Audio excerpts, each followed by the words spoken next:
With Mr. Moss right now, and I'll be asking him a few questions about the previous decades. So, the 1950s. How do you feel about the transistor radio being introduced in 1954? That was amazing. It was a huge to-do. It was almost as big a deal for us as cell phones to be able to actually carry a radio around with you and listen to music. It was really sort of our equivalent of what you all do with your phones to listen to music. Did you have one? Yeah, oh yeah, of course. What did you like to listen to? Oh, rock and roll. Really? That's what the 50s was all about. It was 1960s. So, was your life changed after cassette tapes were introduced? Not all that much. Again, most of us in those days had stereos in our rooms. The biggest change with cassette tapes was that you could put them in cars. That was huge. Up until that point, cars just had radios, and generally just AM, not even FM. Certainly nothing like Sirius. And then we have the 1970s. So, did microwaves change the way that you cooked in the kitchen? Yeah. All of a sudden, I think most of us in America got lazy. It was just so easy to microwave something, stick it in and nuke it instead of, stirring a pot over the stove. Yeah, that made a big difference. And then the 1980s. How did television becoming a standard household item have an impact on you? Well, I grew up with television. We got our first TV when I was 5 years old in 1950, and so, I grew up. The strange thing for people of your age to understand is that there were only three networks: ABC, NBC, and CBS, and that was it. So it was just mostly news? Three channels. No, drama, music, a lot of variety shows, a lot of like Ed Sullivan, where the Beatles first appeared in America, American Bandstand, where almost all of the musical acts appeared on that show. And then, of course, dramas and westerns, a whole lot of series, western series particularly, Rawhide, Gunsmoke, lots of westerns, and but again, only three networks, and so growing up with television, no, it's just been always part of my life. It's interesting that the evening news was 15 minutes every night. That was it. And so to go from 15 minutes of news from 6:15 to 6:30 at night to CNN round the clock, it's quite a transition. Yeah. And the 90s. How did emailing change the way you communicated with others? Oh, it totally upended it. When I came to the 80s in Darlington, in 82, I got my first computer here. Darlington had just started installing computers in the offices, but it was only in the 90s that really we shifted to email. Of course, there was no real internet in those days. There was certainly never anything like Google. But yeah, we used to mail everything. We used to mail all of our letters. It has reduced my dependence on phone calls. I email everything now. I probably text more than I email. Things have gotten shorter. So yeah, big changes. So now the 2000s. Do you feel we should be able to have as much access to information as we do with the invention of the iPhone? Oh yeah. I don't know how we survived without iPhones. I can do everything on my phone that I can do on my laptop. Really. And when I got my first cell phone in '92, it was this big clunker. Come in. Yes, ma'am. So with this invention of like the iPhone, was this new technology like a big adjustment? Not so much an adjustment as a real exciting change in life. As I say, my first cell phone in '92 was about that long, and about that thick, and then about that wide, and it wouldn't fit in your pocket. And then I got a flip phone, and then I got the first small phone, which was called a Motorola Razr, which was very thin. And then eventually got my first iPhone, i3, I think, when they first came out on a 3G network. And then I got, of course, my latest one about a year ago. But it's a constant in my life. And then, were you affected by the terrorist attacks on September 11th, 2001?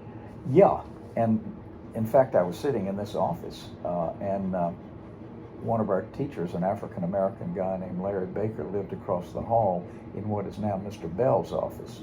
And he was, during a free period, watching the morning news when that broke, and he came running in here and ran up and down the hall and told everybody, and we all crowded into his room and watched it. And of course, it was the first time America's land had ever been attacked from outside. The immediate effect it had was on travel. All the airlines were completely shut down for several days. No flights allowed anywhere. And when I was supposed to go to Texas the next week for a major convention, and the big debate around the country was, do we dare fly? And if you can imagine this, I went to the Atlanta airport, and it was virtually deserted. There was almost nobody there. People were afraid to fly, and I thought, hell, I'm going to do it. I'm not going to let this stop me. And I flew to Texas, and again, when I went to the airport, it was almost deserted. There were only a handful of us on the plane. There were several pilots sitting around in the waiting area because their flights had been canceled since they had no passengers. But the thing that struck me, Rocco, when I got to Texas and took a cab into the city, the cab driver thanked me for flying. Because he said his income had ended. He had no business. And then the same thing was true in every restaurant I went to, the hotel. People were thanking us for traveling, which gave them an income. And the biggest change, and you can't imagine this, there was no security in airports. Yes. There was no TSA, there was no baggage check, there was no opening your bags, there was no x-ray. You just got out of your car, walked into the airport, and walked to your plane. And do you think that's what changed? That is absolutely what changed it. Not only in this country, but with terrorism growing around the world. And so, for example, if you were, let's say you were a Darlington boarding student going to catch a plane, and I drove you to the airport, I could walk you to the gate, wave goodbye. There was no bag check, there were no security guards, nothing. It was just like walking into a shopping mall. Wow. And the world has been a very different place since 9/11. Not just in this country, but everywhere. Wow. Travel used to be simple. Yes. Now the 2010s, do you participate in social media? No, I don't. You don't? So do you... I have deliberately held off until I retire.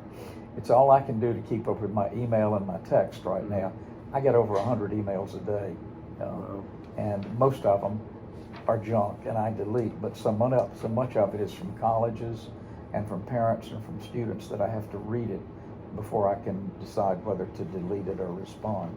So I've just said that's one more thing I'll not deal with right now. But my sister is addicted to social media. So yeah. But even that changes from year to year.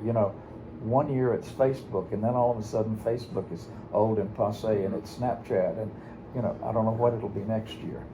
So do you think that social media is beneficial or harmful? Both. I think it's harmful in the same way that the internet is. You can't believe everything you see on social media, but so many Americans do. You could post anything you wanted to, and thousands and thousands of people will just assume it's true. And so in that sense it's harmful, and I think it's harmful because people post their anger on social media maybe more than anything else, and that offends and hurts and angers other people. So I think in that sense it's been very divisive at least in American society. Just the difference.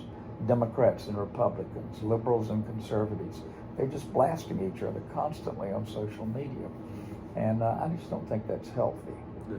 But in terms of just communicating with your friends, communicating information, I mean, it's great. Yeah. But it's So the 2020s now. Do you think technology has helped schooling? yeah, they have access to anything. They have access to information that we used to spend hours digging for in the library. And right now, you know, if I don't know the meaning of a word, instead of walking to a dictionary down the hall and looking it up, I just type it in and I get my definitions. Yeah. If I need to research something. In fact, my problem is that I find myself going down the rabbit hole. Oh yeah. I will find one piece of information and then that'll link me to another one, and then I think, well, gosh, that's interesting, I'd like to know more about it. Before I realize that I've wasted an hour. Yes. But the access to information is amazing.